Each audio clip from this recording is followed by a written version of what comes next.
Spring, of course, brings that nice warmer weather Mary Jane was just talking about, but it also means more allergy issues. There are even certain types of trees banned in Clark County due to the high levels of pollen they produce.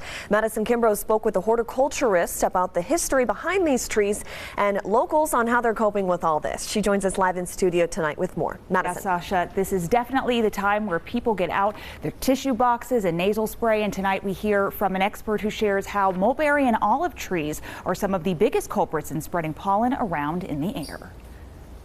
I have all environmental allergies. I have olive, mulberry, sage, but yet I have one in my backyard. Usually, because I live on this side, the east side, so it's an older area, so you have mostly olive trees, mulberry. Karen Hernandez and friends enjoying a Saturday night out at the park. Seems like a simple outing, but when you've got allergies like them, it can be a nuisance. Red, itchy eyes, sneezing, dry eye, coughing. I take double dose of allergy medicine. Two different kinds of allergy medicine on top of my vitamins, and even then it's not enough.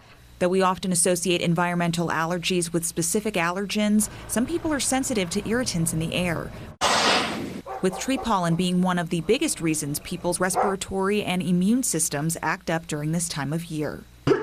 Mulberry and olive trees even considered a public health hazard, as Clark County banned them from being sold or planted here over 30 years ago. But there are some exceptions, horticulturalist Norm Schilling explains.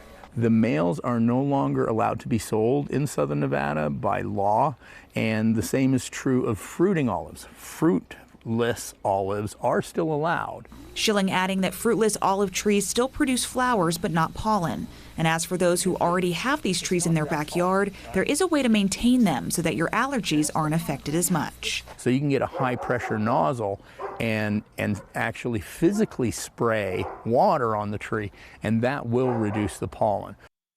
And you'll see most of these trees in older parts of town, as they can live for decades here in the desert and don't need much water to live and grow. Sasha.